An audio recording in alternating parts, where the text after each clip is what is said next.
आज की वीडियो में हम लोग देखने वाले हैं dress up my darling season 2 का लास्ट एपिसोड। तो चलिए अब कहानी को शुरू करते हैं। कहानी के शुरू होते ही हम देखते हैं कीतागावा को, जो कि अपने आप को तैयार कर रही होती है, क्योंकि आज के दिन ही उन्हें कॉफिन का क्रॉस प्ले करना है। और आज के दिन ही उसने यहाँ पे डिसाइड किया था कि वो गोजो को अपने दिल की बात बता के रहेगी। तो वो इसी चीज के लिए गोजो के दी हुए डॉल से अपने दिल की बात उसके सामने कह रही होती है। लेकिन तभी गोजो उसके घर पे आ जाता है और गोजो को अपने सामने देख कर कीतागावा पूरी तरीके से शांत हो जाती है। वो उसके सामने कुछ भी नहीं कह पाती। और गोजो उसके घर पे क्यों आ रहता है? क्योंकि गोजो ही उसका मेकअप करता है। तो आज के दिन में गोजो ही उसका मेकअप करेगा ताकि वो कॉफिन का क्रॉस पे अच्छे तरीके से कर पाए। और जब गोजो मेकअप शुरू करने वाला रहता है तभी वो देखता है कि कीतागावा का ध्यान मेकअप के ऊपर नहीं है। तो वो उसका चेहरा पकड़कर उससे कहता है, क्या तुम यहाँ पे ध्यान दे सकती हो? तो गोजो को ऐसा करता हुआ देखकर कीतागावा, जो पहले से घबराई हुई रहती है, वो और भी ज्यादा शर्मा जाती है और वो उसके सामने कुछ भी नहीं कह पाती। और फिर उसका मेकअप करने के बाद वो दोनों स्टूडियो पे पहुंचते हैं,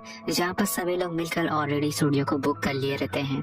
और वहाँ पे पहुंचने के बाद कीतागावा चेंजिंग रूम में चेंज करने के लिए चली जाती है और हमारे यहाँ पे शिजुका के सामने ही चेंज करने लगता है। तो ये चीज देखकर शिजुका यहाँ पे शर्मा जाती है और उसे कहते हैं कि ये तुम क्या कर रहे हो? तो अमाने उसे सफाई देते हुए कहता है कि मुझे माफ कर दो, मैं दरअसल अपने घर पे अपनी बहनों के सामने ही चेंज कर लेता हूँ, तो मैंने सोचा कि यहाँ पे कोई भी प्रॉब्लम नहीं होगी। तो ये चीज सुनकर शिजुका, जो कि एकदम अलग टोन में, उससे कहती है, हाँ ठीक है, मुझे चलेगा। और ये चीज सुनकर मेरा तो शिजुका के ऊपर से भरोसा हट चुका है। और फिर सभी लोगों के तैयार हो जाने के बाद ये सभी लोग अपना रोल प्ले करना शुरू करते हैं और शिजुका और गोजो सभी लोगों की फोटोज खींच रहे होते हैं। और फोटो खींचते खींचते फाइनली वो डिनर टेबल वाला सीन आ जाता है, जहाँ पर सभी लोग डिनर टेबल के ऊपर बैठे रहते हैं और गोजो सभी के ऊपर फेक ब्लड फेंकता है। और वैसा क्यों करता है? क्योंकि ये वाला सीन बहुत ज्यादा इम्पोर्टेंट है, ये इस चीज के बगैर पूरा हो ही नहीं सकता। और ये ब्लड पड़ते ही सभी लोग यहाँ पे काफी ज्यादा खुश रहते हैं, क्योंकि ये सीन में बहुत ज्यादा डिटेलिंग आ चुकी रहती है और यहाँ पे सभी लोगों को काफी ज्यादा मजा आ रहा रहता है। लेकिन वहीं दूसरी तरफ जूजू की हालत बहुत ज्यादा खराब रहती है,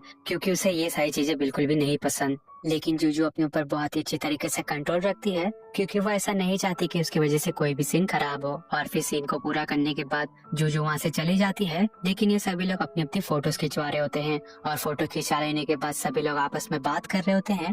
लेकिन तभी गोजो यहाँ पे नोटिस करता है कि जूजू यहाँ पे नहीं है। वो सीन पूरा होने के बाद ही वहाँ से चली गई थी। तो वो जूजू को ढूंढता हुआ उसके पास जाता है, जहाँ पर वो देखता है कि जूजू एक जगह पे शांति से बैठी हुई है। तो ये चीज देखकर गोजो से पूछता है कि क्या हुआ जूजू, तुम यहाँ पे शांति से क्यों बैठी हुई हो? क्या तुम्हें क्रॉस प्ले नहीं पसंद आया? तो गोजो की बात सुनकर जूजू से कहती कि हाँ, तुमने सही कहा, मुझे ये क्रॉस प्ले बिल्कुल भी पसंद नहीं आया। दरअसल बात यह है कि मुझे डरावनी चीजें पसंद ही नहीं है, कोई भी डरावनी चीजें। तो ये चीज सुनकर गोजो काफी हैरान होता है और से कहता है कि अच्छा, जब तुम्हें ये सारी चीजें नहीं पसंद तो तुमने इस चीज के लिए हाँ क्यों किया? तो जूजू से जवाब देती है कि दरअसल बात यह है, मेरी छोटी बहन को डरावनी चीजें बहुत पसंद है और उसे यहाँ पे आने का बहुत ज्यादा मन था, तो इसीलिए मैं यहाँ पे उसके साथ हूँ और मैं उसके साथ यहाँ पे आई हूँ। तो ये चीज सुनकर गोजो काफी इम्प्रेस होता है। लेकिन तभी जूजू से कहते हैं कि अब बस बहुत हो गया, अब मैं यहाँ पे कोई भी क्रॉस प्ले नहीं करने वाली हूँ। एट लास्ट मैं तो ग्रुप में क्रॉस प्ले नहीं करूंगी, अब ये मेरा फाइनल डिसीजन है। और वो इतना कहकर वहाँ पे बेहोश हो जाती है। तो ये चीज देखकर गोजो काफी ज्यादा घबरा जाता है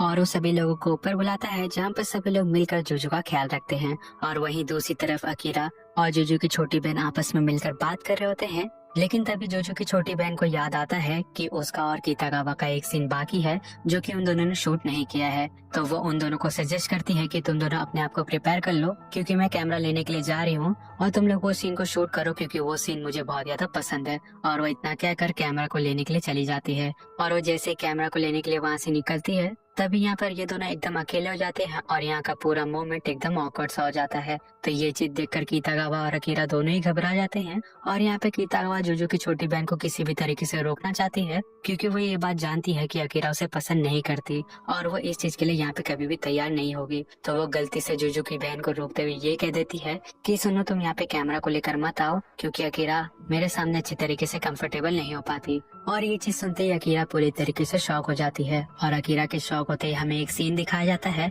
और ये वही सीन रहता है जहाँ पर हम सबको पता लगता है कि अकीरा कीतागावा को पसंद नहीं करती। लेकिन दरअसल बात ये रहती है कि अकीरा कीतागावा को यहाँ पे पसंद करती है, बहुत ज्यादा पसंद करती है। और ऐसा क्यों? क्योंकि यहाँ पर कीतागावा ने एक कैरेक्टर का क्रॉस प्ले किया था, जो कि अकीरा को यहाँ पे बहुत ज्यादा पसंद है। और जब अकीरा कितागावा को उस कैरेक्टर के आउटफिट में देखती है तभी कितागावा उसके दिल में बस जाती है और इसी की वजह से अकीरा कितागावा को काफी ज्यादा पसंद करती है। तो ये चीज सुनकर वो दोनों काफी ज्यादा हैरान होते हैं और उसे कहते हैं कि जब ऐसी बात है तो तुम डायरेक्टली जाकर कितागावा से बात क्यों नहीं करती। तो यहाँ पर अकीरा रोते हुए उन दोनों से कहती है कि दरअसल बात यह है, मैं यहाँ पे बहुत ज्यादा घबरा जाती हूँ जब भी मैं कितागावा को अपने सामने देखती हूँ और मैं इसी की वजह से उसके सामने बात करने के लिए भी नहीं जाती। तो अकीरा को रोता हुआ देखकर गोजो सबसे पहले उसे शांत कराता है और कहता है कि तुम यहाँ पे चिंता मत करो, हम जाकर कितागावा को बताते हैं कि तुम कितागावा की बहुत ही बड़ी फैन हो। तो ये चीज सुनते ही अकीरा उसे कहती है कि नहीं, ऐसी कोई भी चीज करने की जरूरत नहीं है, अभी जैसा चल रहा है वैसे ही चलने दो। तो ये चीज सुनकर वो दोनों थोड़ी देर के लिए शांत हो जाते हैं लेकिन इस बात को पूरी तरीके से समझ जाते हैं और कितागावा को उसके बारे में नहीं बताते। और फिर हम वापस से प्रेजेंट में आते हैं जहाँ पर अकीरा कितागावा की बात सुनकर बहुत ज्यादा शॉक हो जाती है और बहुत ही जोरों से चिल्लाने लगती है। तो उसकी चीख सुनकर सभी लोग फटाफट उसके पास आते हैं और वो सभी लोग देखते हैं कि अकीरा के साथ कितागावा यहाँ पे बात कर रही है। लेकिन यहाँ पर कितागावा को लगता है कि अकीरा उसे यहाँ पे बिल्कुल भी पसंद नहीं करती, वो उसके साथ बात करने पे ही रोने लगी। तो वो इतना समझकर पीछे की तरफ जा रही होती है लेकिन तभी सभी लोग कितागावा को बताते हैं कि कितागावा जो तुम समझ रही हो ऐसा नहीं है, अकीरा यहाँ पे तुम्हें बहुत ज्यादा पसंद करती है, दरअसल वो तो तुम्हारी फैन है। तो ये चीज सुनते ही पहले तो कितागावा हैरान होती है और फिर बहुत ज्यादा खुश हो जाती है और वो खुशी के मारे अकीरा का हाथ पकड़ के उसके साथ और भी ज्यादा बातें करने लगती है। तो ये चीज देखकर अकीरा वापस से शॉक हो जाती है और उसके मुंह से कोई भी शब्द नहीं निकलता। और इतनी देर में जुजू की छोटी बहन भी कैमरा लेकर आ चुकी रहती है। तभी कितागावा जुजू की छोटी बहन से रिक्वेस्ट करती है कि वो उन दोनों की फोटो ले। तो कितागावा की बात सुनकर वो उन दोनों की फोटोज ले रही होती है लेकिन अकीरा जब अपने आप को देखती है कि वो कितागावा के एकदम बगल में खड़ी है तो वो ये चीज देखकर और भी जोरों से रोने लग जाती है। तो ये चीज देखकर सभी लोग उन दोनों को एक दूसरे से अलग कराते हैं और यहाँ पर अकीरा को शांत कराते हैं। और अकीरा को शांत कराने के बाद वो दोनों सारी बात कितागावा को बताते हैं और कितागावा से माफी भी मांगते हैं। जहाँ पर कितागावा कहती है कि नहीं, इसमें कोई भी माफी मांगने वाली बात नहीं है, इसमें बस एक छोटी सी बात यह है कि अगर तुमने मुझे पहले ये बात बता दी होती तो ऐसी कोई भी कंफ्यूजन होती ही नहीं। तो वो दोनों से कहते हैं कि हाँ तुमने सही कहा, लेकिन यहाँ पर अकीरा ने हम दोनों को रोक कर रखा था क्योंकि वो ऐसा नहीं चाहती थी कि तुम्हें किसी भी तरीके से ये बात पता लगे। लेकिन जब तुमने फाइनली उसके सामने जाकर उसके साथ बात की तो वो अपने ऊपर कंट्रोल नहीं रख पाई और वो यहाँ पे रोने लगी। तो ये चीज सुनकर कितागावा कहती कि हाँ ठीक है, मैं ये सारी बात समझती हूँ। और फिर ये सभी लोग इसी तरीके से बात करते हैं और अपने अपने घर के लिए निकल जाते हैं। और जब कितागावा और वो जब फाइनली अकेले होते हैं तो यहाँ पर पूरा मोमेंट वापस से ऑकवर्ड हो जाता है क्योंकि यहाँ पर कितागावा वापस से सोचने लगती है कि वो गोजो को अपनी दिल की बात बता दे, लेकिन वो अपने आप को किसी न किसी तरीके से रोकती रहती है और इसी तरीके से करते करते उसका घर आ जाता है। और उसके घर पे पहुंचने के बाद गोजो से कहता है कि चलो ठीक है कितागावा, मैं अपने घर के लिए निकलता हूँ। और वो इतना कहकर वहाँ से निकलने लग जाता है। तो गोजो को वहाँ से जाता हुआ देखकर कितागावा उसका हाथ पकड़ लेती है और उसे कहती है कि रुको, मुझे तुमसे एक जरूरी बात करनी है। तो गोजो से कहता है कि हाँ बताओ तुम्हें क्या बात करनी है। तो ये चीज सुनते ही कितागावा अपने आप को तैयार करती है और वो अपने दिल की बात बोलने वाली रहती है, लेकिन वो गलती से ये कह देती है कि क्या हम दोनों यहाँ पे सेल्फी ले सकते हैं। तो ये चीज सुनकर गोजो थोड़ा सा ऑकवर्ड महसूस करता है, लेकिन वो उससे कहता है कि हाँ जरूर। तो ये चीज सुनते ही कितागावा बहुत ज्यादा खुश हो जाती है और उसे डायरेक्ट ही जाकर लिपट जाती है। और उसे लिपटने के बाद वो अपने फोन से सेल्फी लेती है और फिर यहाँ पर ये वाला एपिसोड फाइनली खत्म हो जाता है।